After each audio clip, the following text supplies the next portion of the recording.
Fique agora com Lições Fraternais com Daniel Segredo, mais um programa da Rádio e TV Fraternal. Olá, amigos e amigas da Rádio e TV Fraternal, muito bem-vindos a mais um capítulo do Lições Fraternais, fazendo a leitura do livro Religião dos Espíritos, e hoje chegamos no capítulo 59, Fenômeno Magnético. Há 2 semanas nós fizemos a leitura do 57, que era Fenômeno Mediúnico. Hoje é Fenômeno Magnético. É muito interessante porque é relacionado à história. Tem naquele capítulo também e aqui também, para ver como isso já existia, como nós já comentamos na lição 57, hoje comentamos aqui. Mas antes de começar a leitura, eu queria deixar aquele recadinho básico. Para que você nos acompanhe, ou você que está chegando agora, não deixa de visitar o site da Rádio TV Fraternal. Ele vai aparecer aí na sua tela. Dá uma passeada lá pelo site, visita o canal também da Rádio TV Fraternal, em todas as mídias sociais. Não adianta eu falar só o nome, porque a Rádio TV Fraternal está em todas as mídias sociais. Então, por onde você procurar, você vai encontrar a Rádio TV Fraternal. E o conteúdo da Rádio TV Fraternal, o propósito da Rádio TV Fraternal é a divulgação da doutrina espírita, os ensinos de Jesus. Então, sempre vai ter um questionamento, às vezes por uma curiosidade sua, o site tem uma resposta, tem um conforto, tem uma palavra de auxílio. Então, compartilhe, dá uma passeada lá, que certamente terá um fim muito proveitoso. Combinado? Agora sim, vamos para a leitura do capítulo 59, Fenômeno Magnético. Quem admite hoje o fenômeno magnético por novidade, se esquece naturalmente de que no Egito dos Ramsés, velho papiro trazido aos nossos dias, já preceituava quanto ao magnetismo curativo. Pousa tua mão sobre o doente e acalma a dor, afirmando que a dor desaparece. Séculos transcorreram até que ele adquirisse extensa popularidade com as demonstrações de Mesmer e atravessasse, tímido, o pórtico da experimentação científica com personalidades marcantes, quais James Braid e Durand de Grossa, Charcot e Liébaud. E, nos tempos últimos, ei-lo em foco, desde os mais avançados gabinetes das ciências psicológicas até os espetáculos públicos, nos quais a hipnose é conduzida indiscriminadamente por diversos fins. Entretanto, importa considerar que é justamente em nosso Senhor Jesus Cristo que ele atinge o seu ponto mais alto da humanidade. Todavia, não se vale dele o Senhor para alardear os poderes que lhe exornam o espírito. Não lhe mobiliza os recursos para impressionar sem proveito. Não lhe requisita os valores para discussões estéreis. Não lhe concentra as possibilidades para a defesa de si próprio. Jesus é o amor divino alongando aos braços a angústia humana. Estende a mão e cegos vêm, os paralíticos se levantam, e os feridentos se alimpam, e obsediados se recuperam. Fita Madalena em casa de Simão e dá-lhe forças para que se liberte das entidades sombrias que a subjugam. Contempla Zaqueu no sicômoro e modifica-lhe as noções de riqueza material. Fixa Judas no cenáculo e o companheiro infeliz foge apressado, incapaz de suportar-lhe a presença, e endereça a Pedro um simples olhar das grades da prisão, e o amigo que o negara pranteia amargamente. Ainda assim, não se detém nos casos particulares. Junto ao povo, tempera cada manifestação com autoridade e doçura, humildade e comando, respeito e compreensão. De ninguém indaga a prática religiosa para fazer o bem. No ensinamento, utiliza parábolas para não ferir fosse a quem fosse. A todos oferece o apazegamento da alma antes da cura física. Não procuras os poderosos da terra para qualquer entendimento, e sim busca de preferência os que passam curvados sob o jugo das aflições. Não se faz precedido de arautos e batedores. Não demanda lugares especiais para a exibição dos fenômenos que libertem das faculdades sublimes. E para imprimir o magnetismo divino da boa nova na mente popular, traça no monte as bem-aventuranças da vida eterna, proclamando veementemente: felizes os humildes de espírito, porque a eles toca o reino dos céus. Felizes os que choram, porque serão consolados. Felizes os afáveis, porque possuirão a terra. Felizes os que têm fome de sede e justiça, porque serão fartos. Felizes os misericordiosos, porque obterão misericórdia. Felizes os que trazem consigo o coração puro, porque sentirão a presença de Deus. Felizes os pacíficos e os pacificadores, porque serão chamados filhos do Altíssimo. Felizes os que forem perseguidos sem causa, porque o reino dos céus lhes pertence. Se afeiçoas, assim, ao fenômeno magnético, seja qual for o filão de tuas atividades, poderás estudá-lo e incrementá-lo, estendê-lo e defini-lo, mas, para que dele faças motivo de santidade e honra, somente em Jesus Cristo encontrarás o luminoso e indiscutível padrão. Pois bem, o capítulo 59, Fenômeno Magnético, está relacionado à questão 427 do Livro dos Espíritos, onde Allan Kardec fez a seguinte pergunta: de que natureza é o agente que se chama fluido magnético? E a resposta: fluido vital, eletricidade animalizada, que são modificações do fluido universal. Ele citou um nome que é de grande importância, eu não posso deixar passar batido.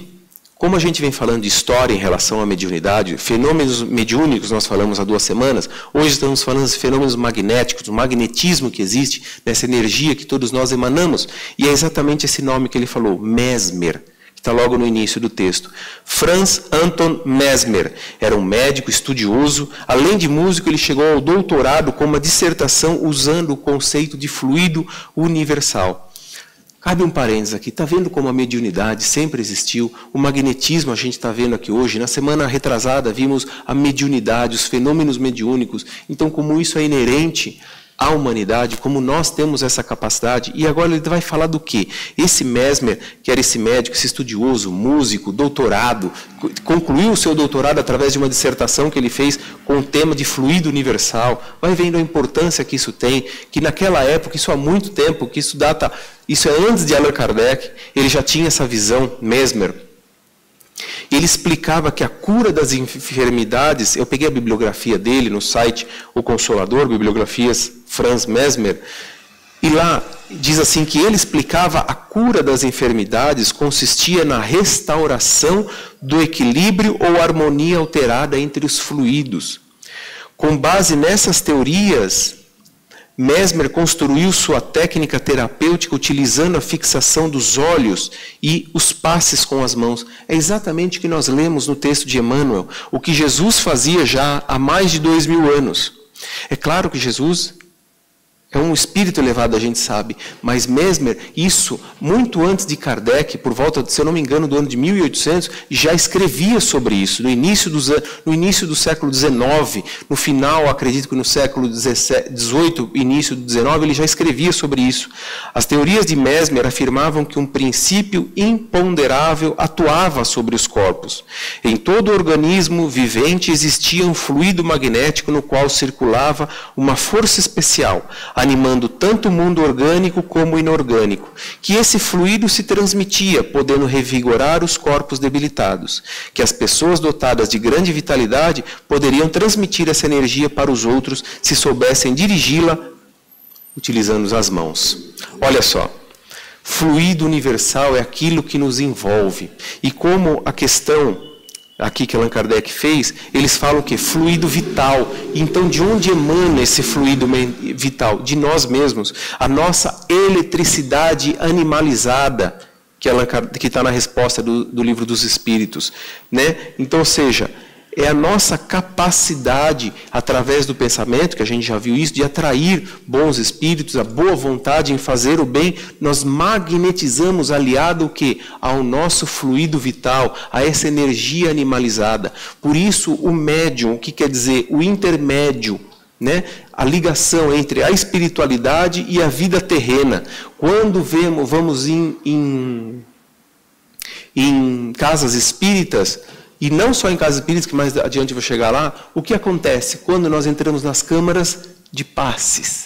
É exatamente isso. O passe magnético, a imposição das mãos, o que é isso? É a espiritualidade agindo através da nossa energia animalizada, como diz o texto do Allan Kardec, do Livro dos Espíritos, e transmitindo através de nós a luz, a energia vital que vem da espiritualidade, passa por nós e podemos ajudar o outro, como disse Franz Mesmer nessa bibliografia dele, a harmonia alterada entre os fluidos. E qual é essa aplicação do passe magnético? É a imposição das mãos. E como é a postura do passe magnético, né? É a canalização através de nós e o direcionamento das mãos. Para quê? Para aquela energia, limpeza de aura, para os pensamentos negativos que muitas das vezes nos consome energia, aqueles que não são obsessores, mas são aqueles irmãos sofredores, espíritos sofredores, que muitas das vezes por um pensamento nosso acoplam na gente, ficam ali querendo retirar a nossa energia, aliviar suas dores, e aí através de um passe, isso é feito. Cirurgias espirituais, os tratamentos espirituais que são feitos nas casas espíritas, o que acontece? A imposição das mãos, onde agimos, o médium age conforme a orientação da espiritualidade para direcionar a mão em determinado ponto, onde sente dor, onde está ferido, onde está magoado, onde tem aquele ressentimento. E é lógico que aí não adianta a gente só querer tomar o passe magnético para nos recuperar. E é lógico que ele nos recupera, mas eu também preciso ter o quê? A boa vontade em querer melhorar, não é verdade? Senão não adianta. Não adianta depositar, transferir toda a responsabilidade por passe magnético, porque senão acontece o quê? Eu não gosto de tomar passe com aquela pessoa porque o passe dele é fraco. Não pense assim. A boa vontade daquele médium de estar trabalhando, você deve acolher aquela energia da melhor maneira possível, porque você está recebendo da espiritualidade. E o médium que está ali, está trabalhando, está movimentando toda aquela energia. E aí fica visível a gente ver que como fazer o bem nos faz bem. Está vendo? Olha o exemplo aí do passe magnético. E quem nos ensinou isso? Jesus, através do quê? De ajudar o próximo. E a gente vê isso em todas as religiões. Qual religião que não existe a imposição de mãos numa hora de oração? Uma pessoa que está perturbada em qualquer outra religião, qual é a função, seja do pastor, do padre, aquele que dirige, enfim, a imposição das mãos, para quê? Para troca de energia, para que receba aquela bênção da divindade. Olha que maravilha isso. Está vendo como isso existe em todas as religiões e não é de hoje? Então, a gente vai vendo que Jesus tinha capacidade de curar com o olhar. E quantas vezes a gente não pode, através do olhar, emitir um sorriso e um conforto para outra pessoa? Quantas vezes a gente não pode, através de um semblante leve, de um semblante tranquilo, serenar o outro que está diante de nós? Então veja essa nossa capacidade de harmonizar todo esse fluido que existe no nosso meio, e nós com esse nosso fluido vital, através do nosso corpo, transmitir tudo isso. Daí a importância de estudo, de compreensão dessas energias que nós somos capazes de captar e transmitir. Então, que captemos as melhores energias possíveis, sempre através dos nossos pensamentos, e, assim como Jesus fez, ajudemos-nos uns aos outros. E aí, que reflexão que você faz acerca do texto de hoje? Eu vou ficando por aqui, uma boa semana e até a semana que vem. Tchau, tchau.